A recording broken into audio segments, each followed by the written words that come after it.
All right, welcome to day one of week five of the Fort Meade Cup. This is Coach Matt Snipa joined by. Yubi, also known as Senior Airman Shantamala, and soon we'll be shortly joined by Senior Airman Zabal, also known as DZ Dios. He's just running a bit late, but don't be surprised once he gets in here. So tonight we're going to be having a match between the 501st Large Skill Gap versus the H67th Hawks. And drafting has already started between both sides, but looking at what they have so far, knowing that you helped the 501st draft, what do you think between both sides here, Sniper? So, so I feel maybe a little bit less confident coming out of this draft than I have out of some of the other drafts, but basically what we looked at after the first round of bans, obviously Vayne got taken out because uh Wazdo has absolutely slaughtered on Vayne 2 out of our last 3 games. So we looked at their first round of drafts of Sejuani, Vayne, and Alawi and said, I guess we take Shen and Vigar. And then we got Sejuani's flail on Jin Zhao in the jungle. The Nocturne pick this season is incredibly scary.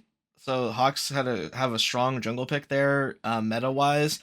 Darius from top lane, which is Logan Silvers, is going to be a scary lane against Shen. That's the risk that we ran picking Shen first.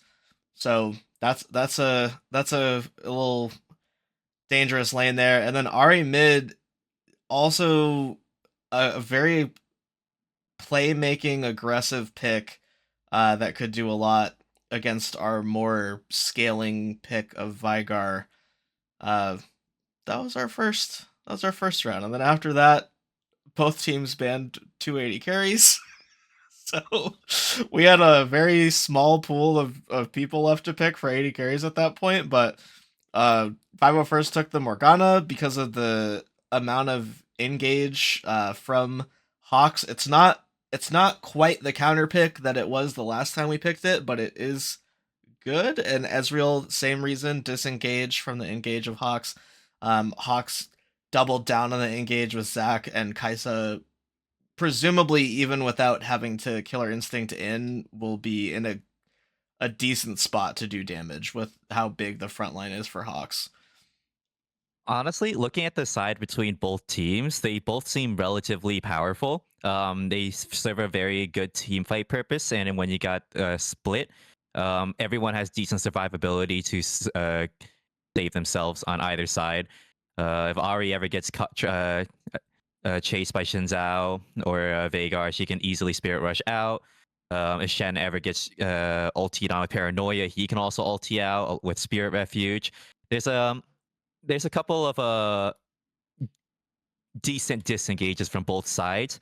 My only concern is whether or not the Hawks can actually get a proper dive onto the 501st's backline because the Nocturne Zac and the Killer Instinct from Kaisa will make it so that they have very easy access if all cooldowns are exhausted early on in a team fight. Yeah, it will But be hard to get onto Wazdo's Ezreal, and it's definitely going to be a big question of where does the Viger cage get put down? What happens with Shen Taunt? Is Morgana able to black shield somebody who's getting crowd controlled, and then hopefully do her own crowd control on whoever's engaging? I feel like this is going to be a very exciting game. I hope it's going to be a lot of big fights. yeah, seeing these teams go head to head, don't know. I don't quite recall what the results of in the first set of round robins between these two teams, but playing against them both, I know the 501st and 867 are both very good teams. So this is probably going to be a very interesting match to watch overall. I hope my expectations don't get like subverted here and I see a one-sided stomp, because knowing how these two teams performed, that should never be the case. I feel like this might be a back and forth here unless Toman gets an amazing start and pulls another 20-0-10 game. Yeah, and last time the Hawks did win in their first game much earlier in the season. That being said, I'd like to think this is a new and improved 501st. Same squad mostly. We do have a um we do have a sub Grimlocks filling in for Bella the Boulevard, who's not here this week. So we've had a lot of growth over the season, and I'm really hoping we can see that come out. And like you said, in my non-biased opinion, maybe we see Not biased. Wasdo's Ezreal get very fed early.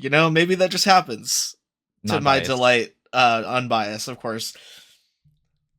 All right, we have 10 seconds left till the spectator delay. Any closing comments before we go on break for transition?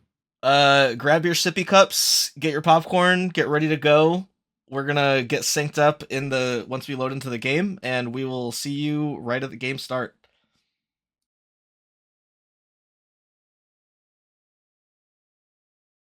Welcome back, everyone, to our first match of the night. I am Yubi, the primary caster for tonight, and I'm going to be joined here by DZ Dios or Senior Minzabal, and for production, Coach Matt, aka Sniper. And here we're going to be watching the game between the 501st 501st large skill gap versus the H67 Hawks. On the red side, we'll have for top lane set phasers to stun. Also known as Tech Sergeant Jones. For jungle, we have Sergeant Porter on Sejuani's Flail. For mid lane, we have Tech Sergeant Meisler as Grimlock 77.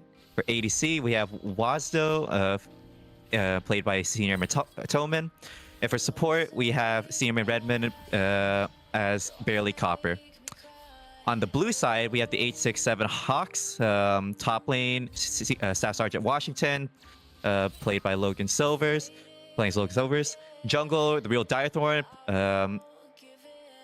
played by Staff Sergeant Jagielski.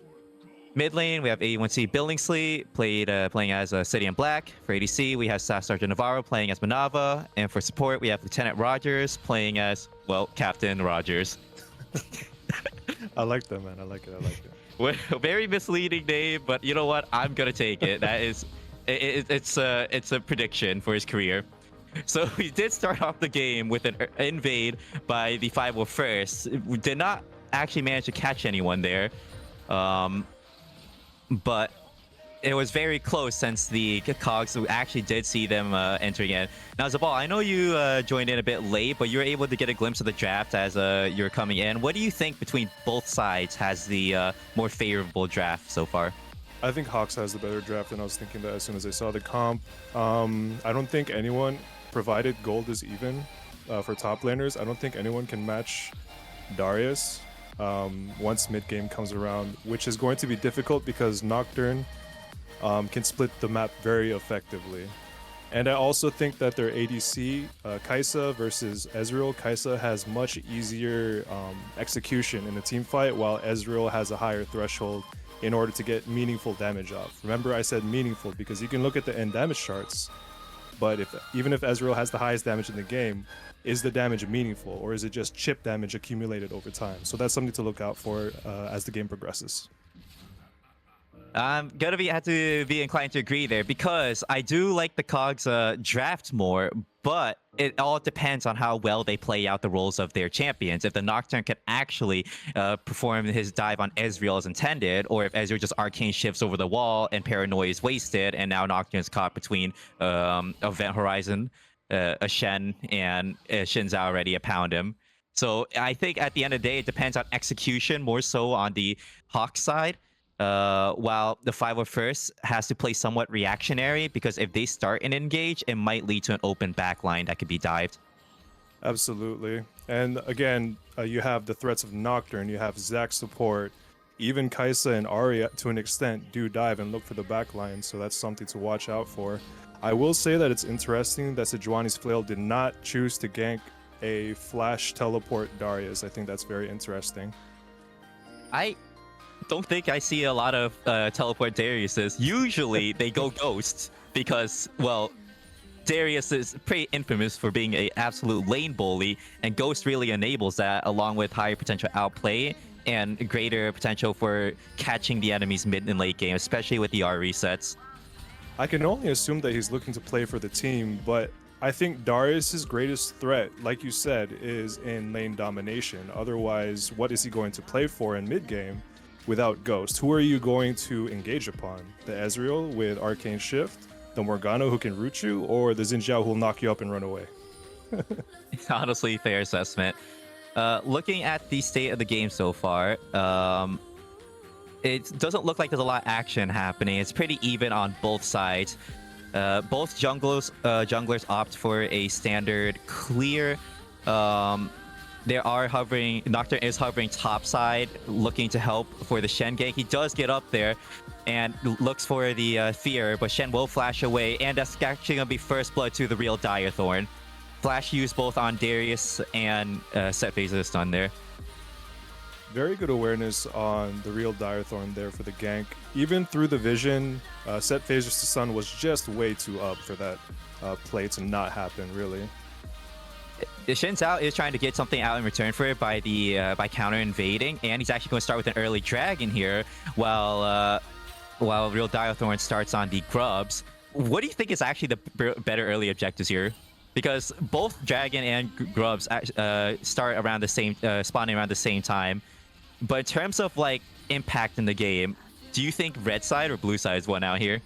I think red side has definitely won out. They get first blood and they get the grubs, which is extremely impactful early for taking towers and increasing gold just by virtue of turret plates, while the first dragon really doesn't matter, and its impact can only really be seen as you start stacking it on the second and on the third. That's so true. While it does start with the first, I do think that red side won out here. I'm thinking more of the long-term game, because like with an early dragon, that means they can get soul as early as 20 minutes if they secure every dragon immediately off cooldown, off spawn. Okay, Zach is going to elastic bounce in, and there's going to be an arcane shift from Ezreal. He's going to flash out, Watson barely make it out. Dark Binding for Bailey Copper, actually hitting Manava. Cleanse has to be used, and there's no flash on Look at Manava. this lane gank. Oh! Ooh, Sejuani's flip actually comes. He does miss when it becomes lightning. He's going to finish Manava off with a 3-talent strike. And it looks like Captain Rogers will go down here. His passive will pop, but it won't save his life here. Captain Rogers and Manava both going down by the amazing flank from Sejuani's flail. That was an amazing gank. Really well done, and all we can say after that is, oh, Captain, my Captain. You're out, sir. That is a pretty good comeback in terms of the jungle side. Nocturne had an early advantage there with the first kill, but now Sejuani's flail also has a kill on the board and has an extra kill onto the support down there. The Darius is being extremely a violent top lane, apprehending the Shen at off cooldown and trying to make sure he gets some poke damage. But Shen is honestly surviving relatively well, maintaining a healthy state up top lane. So it's honestly a pretty good lane state for Shen right now, considering that Darius' most threatening time of the game is laning phase. Now, again, we've already pointed out his lack of ghosts in generating any sort of real kill threat as long as Shen stays respectful of the tethering range. But what I want to see here is Logan Silver's manipulate the wave, bounce it back towards his side, knowing that Shen does not have flash for another 2 minutes or so. We could absolutely play around that timer on Nocturne 6.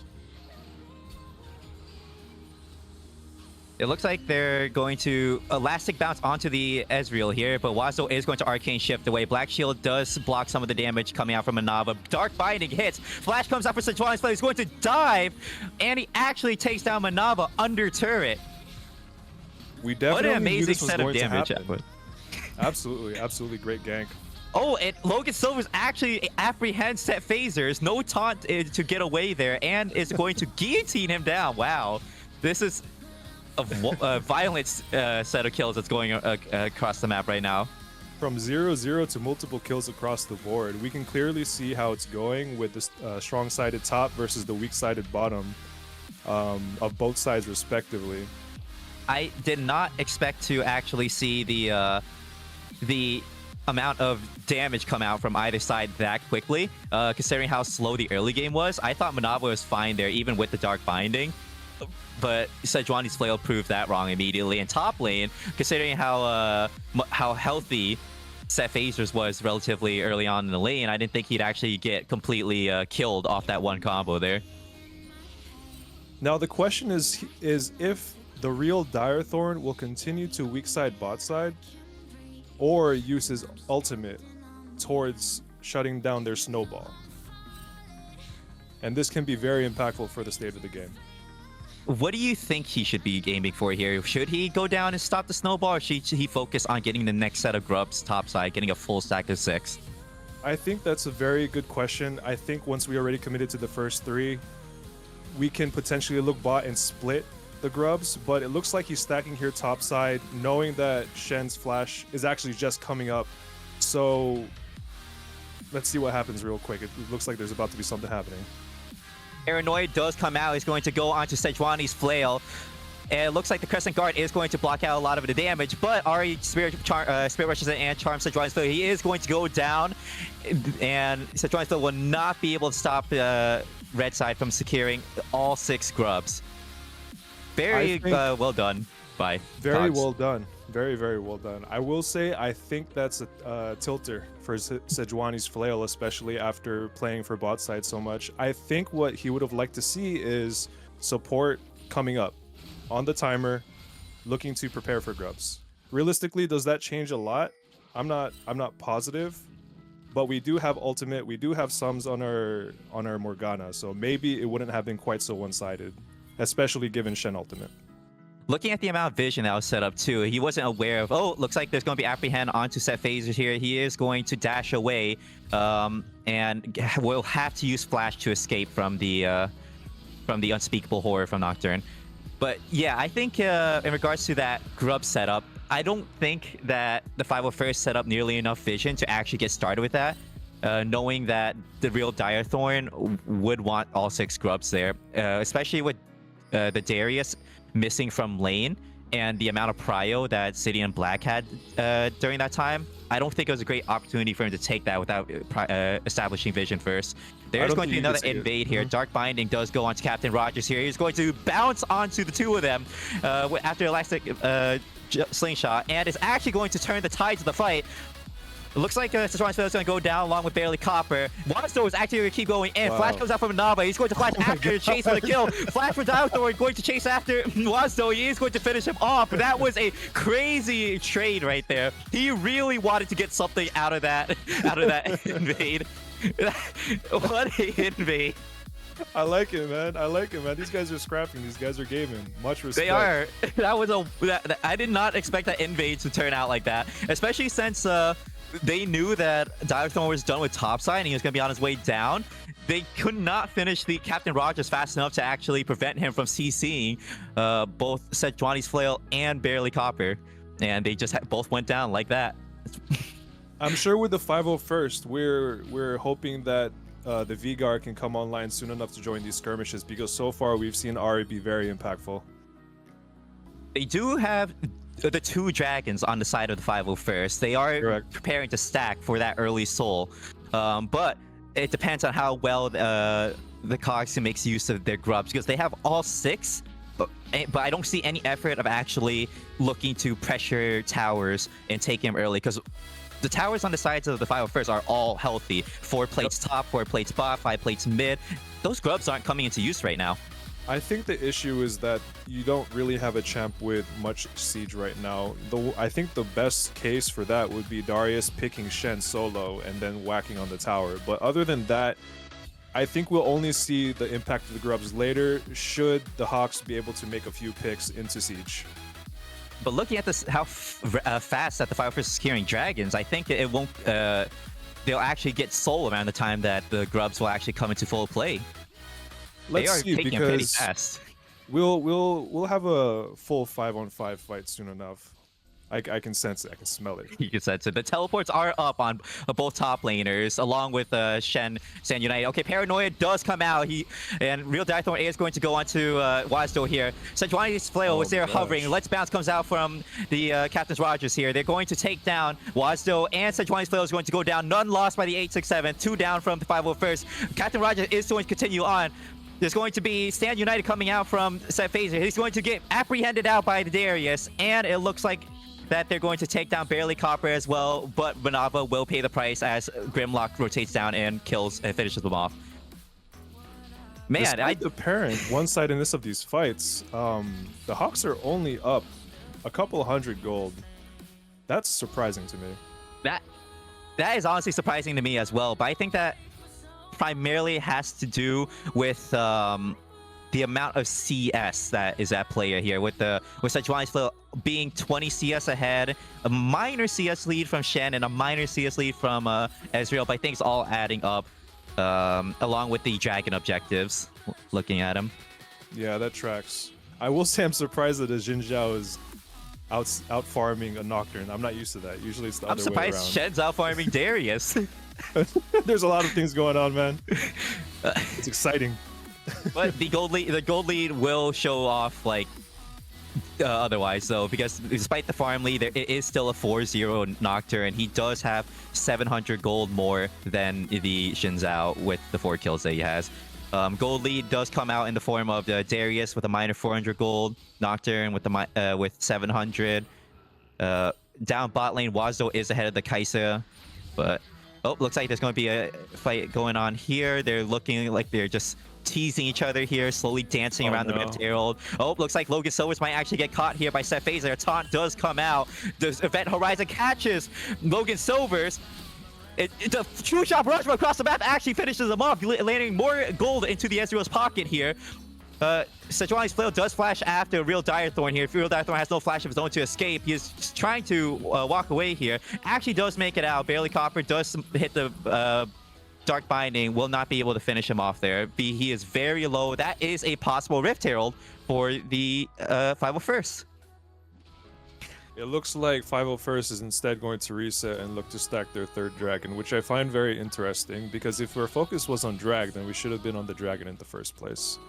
Yeah, I'm surprised their timing for rotations wasn't just stuck around there. And okay, this is an awkward time for a pause, especially since it is, but Dragon... it gives us time to discuss the game. I will say that if you invest your resources onto a certain side, for example, Rift Herald is up and you make a pick right there, you make a good pick, you have to choose, because now you're not going to be on the side to contest the dragon. So depending on how this goes, provided everyone can get their bearings with the with the resumption of play, it looks like the Hawks will take this objective on Dragon side. All right, looking at the items between both sides here, first items are coming out on a lot of champions here. The only one who doesn't have it yet is surprisingly Seth Phaser's the stun, with only plays Steelcast 2 longswords. I don't know if he has 2,500 gold sitting in the bank. He just hasn't used any of it yet. And oh no, oh no, that's unfortunate. That is unfortunate. Looks like we have some technical difficulties. I don't know if this is just my end. Can I get confirmation from I am Sniper also frozen. Okay, just making sure. I heard from prior casting that this is something that happens after an unpause. Okay, yeah. So it looks like it's set back to normal now. We're good. Dragon is going to go to the Hawks, it seems here. There was no smite, so Grimlock had a very real chance of actually stealing that. Very, very close. But real again, this is what we're talking about when we choose to invest resources on one side, but then we greed for what we actually want. No, you have to set up in advance for what you want, sir. You can't have both. They still didn't even get the Rift Herald, so ultimately all they got out from the top fight was Logan's over. But now the Hawks have managed to extend the game as far as denying Soul Point just a little bit longer. And I will tell you, as a Corn Muller for the 29th well knows, Kai'Sa scaled up is a monster, so... His Kai'Sa top did definitely show that off. Oh, he did work, man. It actually amazes me that the Cogs get both Dragon and Riptail here, despite losing. Paranoia does come out. Apprehend comes out of the shed. Top actually hits them both. Spirit Refuge is actually saving them damage there. What a waste of Paranoia. I'm not gonna lie, I don't think that was a very good use of it. It's not great, but if you can look at the cooldown, it's coming back up relatively quickly now. That's with true. With some CDR. With some I'm cooldown still reduction. absolutely shocked that Cogs got away with both the Dragon and Riptail there, despite the resources put out for the Riptail rotation. Yeah, I think that's something to look at in VOD review. It feels kind of illegal to me. Right. Logan Silver is still trying to look for chip damage, but the Shen is starting to be relatively tanky. Sejuani's flail is going to play around the top side of the map. I'm wondering if he's looking for Logan Silver's here. There's going to be a gathering from the Hawks towards the mid area of the map. I don't know what they're aiming for here. If you were either teams, what would you be looking for in terms of objective here? Both objectives are down, but the turrets are still up. How would you move?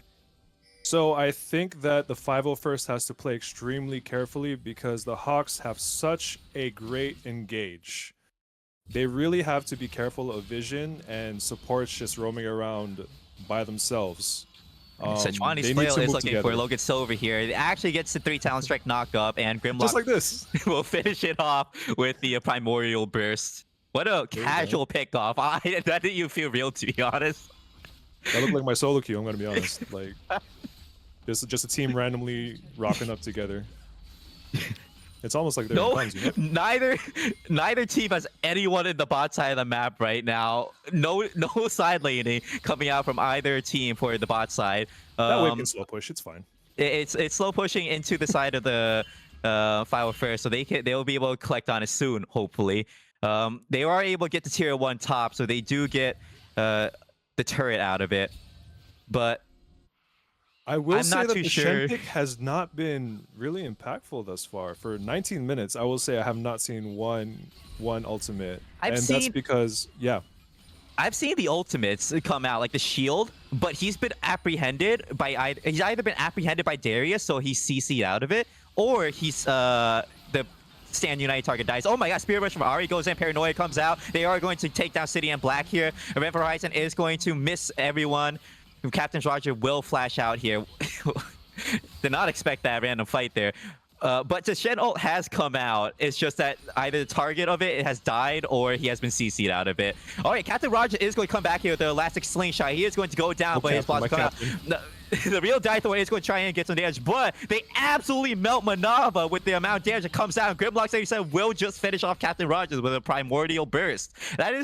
They are a squishy bunch, all right, right there in the final first, but their damage output is nothing to laugh at. That was a lot of damage in an instant, despite the pretty good engage from the side of the Cogs, if I say so myself.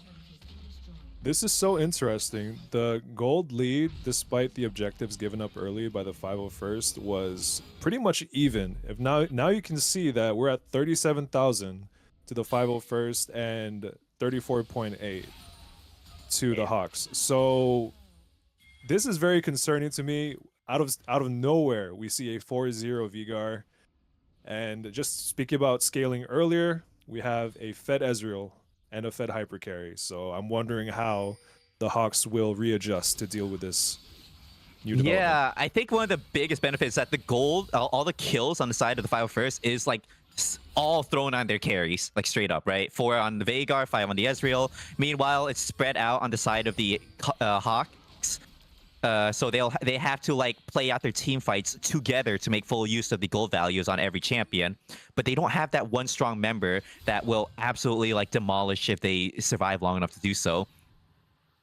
Funnily enough, without Captain Rogers' passive, I don't think he can engage anymore, which is unfortunately a big component to Zac. What I'm looking for here is for City and Black to pull the trigger on a ballsy Spirit Rush and look to charm somebody into a pick. They need to make a pick. Manava is looking for some poke with the Void Seeker. Okay, it looks like Paranoia is going to come out. Captain Rogers is going to go in and try CC, bouncing onto Sejuani's Flail and Wazdo. The fight is looking a bit Great split. charm. Does hit Sejuani's Flail. The guillotine comes out, but it does not finish off Sejuani's Flail, who flashes over the wall. Captain Rogers tries to chase, but he gets blast coded away, and Wazdo will actually take him down. Manava goes down on another part of the fight, which I expect she killer instinct in and actually went down almost instantly.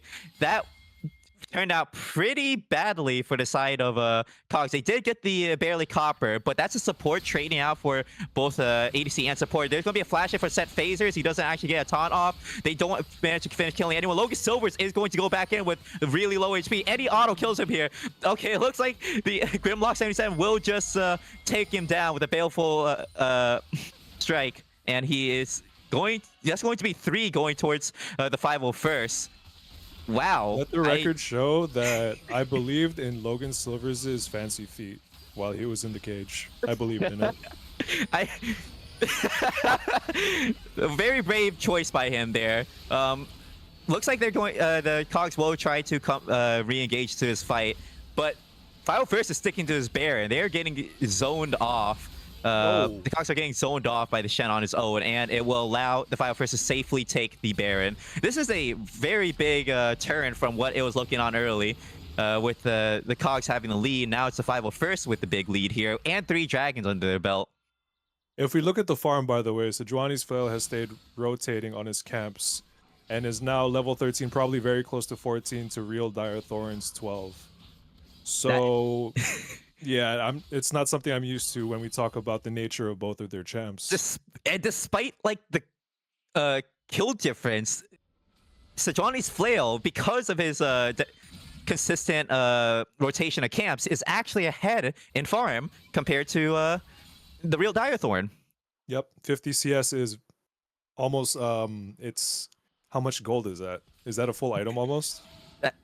10 CS is approximately like 210 gold, so I'd say roughly about like half an item. I think it's all the assists, and perhaps the 1 kill was a shutdown. They took out Captain Rogers so quickly I couldn't even cast it as I was discussing the item values here. But it's not looking too hot right now with Baron buff. The Hawks are the Final First is slowly just sieging down both the mid lane and the top lane. Bot lane still being left unattended by both sides. No one loves the bot lane. Sejuani's Flail does get the flank and goes for his real Dire Thorn here. Crescent Guard comes out, but they will not be able to finish it. The Logan Silvers will actually be taken down by Ezreal, who actually flashes and gets the arcane missile onto. That was a flash to send a message. He didn't need to do it. Wazdo, I see you. That was an amazing flash play by Wazdo there. That was a message flash. That was a message flash, honestly. Wazdo has been, ever since the Final First has lost to you, Final First has really gotten their shit together, especially Wazdo. He's been showing some insane gameplay for the last 3-4 games. As far as I've witnessed.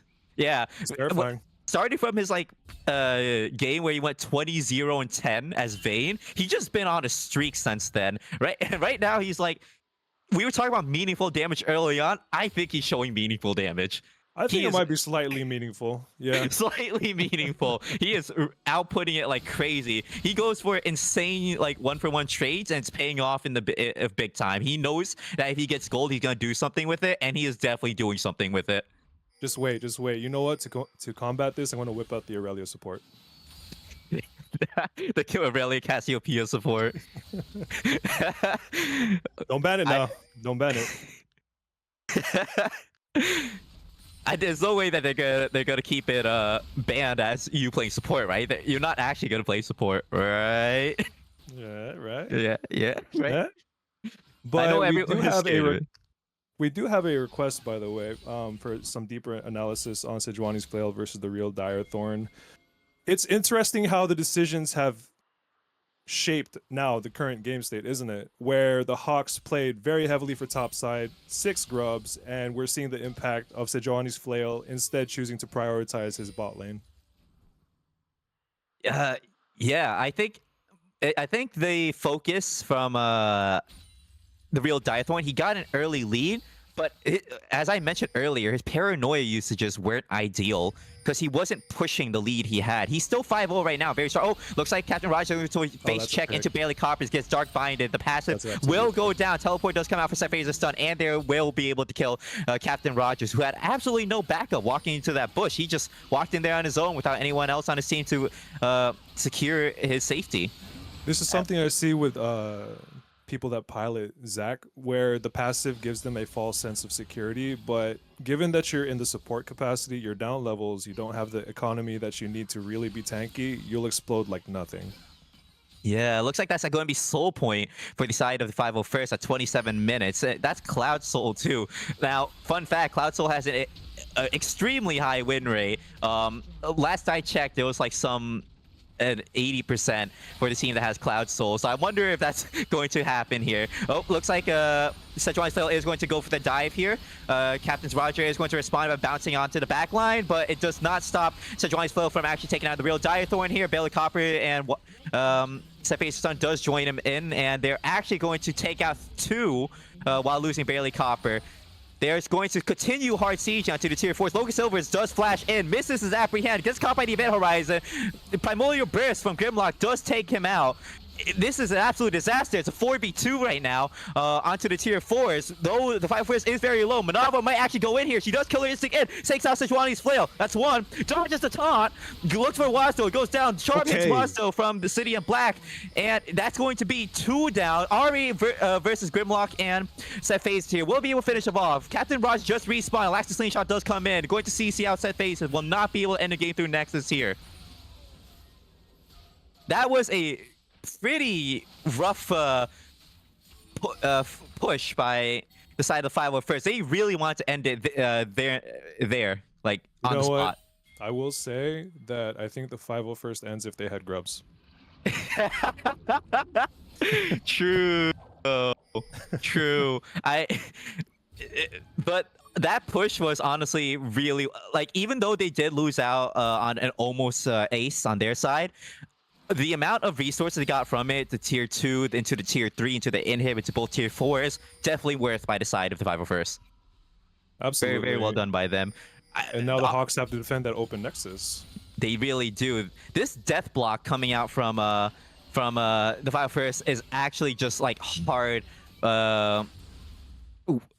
paying off due to the amount of resources put onto the back line, because they can just keep poking out for damage and get an eventual pick. And Sejuani's Flail is not scared of like start pulling that trigger. He will start a fight and he will dash right into the middle of the enemy and disrupt them, leaving almost no room for the enemy to respond to Wazdo and Barely Copper, because they are too busy dealing with the Shen Zhao.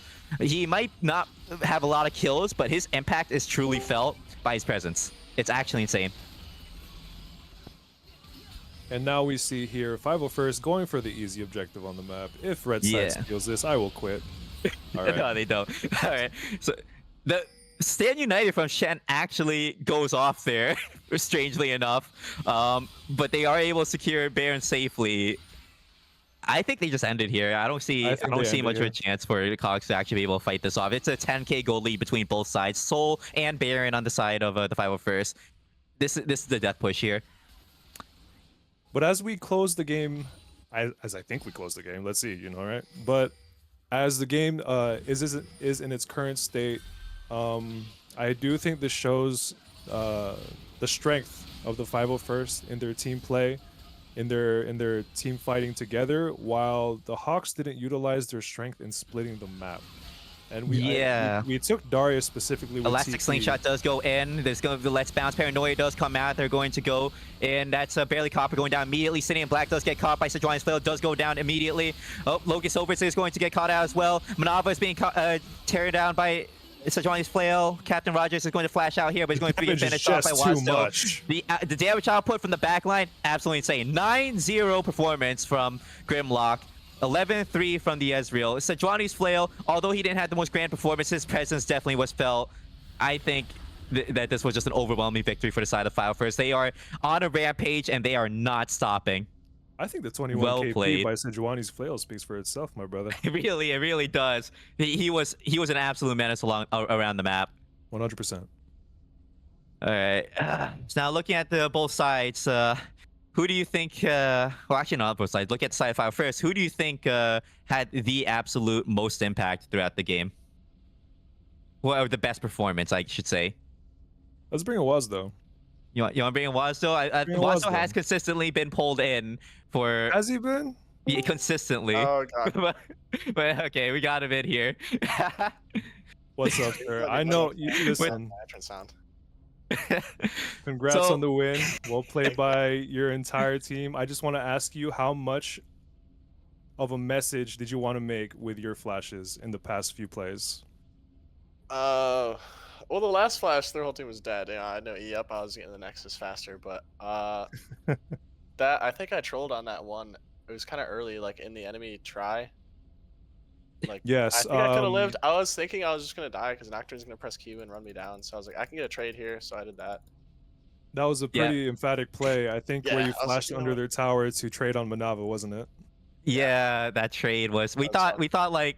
Yeah, since you knew you're going down, you're gonna take one with you at the Yeah, bare I knew I minimum. could get a kill, and I wasn't sure if I was gonna live. So I was like, all right, I'll just try to trade. We were more like thinking about your flash Q onto Oh, onto that, Logan yeah, on the Silvers. Yeah, that was a not necessary, but the message was felt. Exactly. I forgot about that actually. No, that was yeah. He lived with 1 HP after I think I ulted him, so I was kind of mad that it didn't. Well, I was so like, "Alright." the Final First has been on an absolute rampage for the past few games, okay? And I think your performances in all the games has been like spearheading the absolute dominance that your team has been showing. But what do you think about your team's performance overall, and what's been igniting this insane like drive to just crush your enemies? I think everybody's just been getting really good at heal for me and for like whoever's fed. They kind of understand more that fights aren't just always like all in the whole time. Like you can kind of play it slow, especially if I'm playing a champ like Ezreal, where I'm kind of kiting them. Especially against like Darius, Nocturne, they're going in on me. They just stand there and kind of be the meatballs while I'm doing all the damage. So they're kind of learning how that works, and it's been working.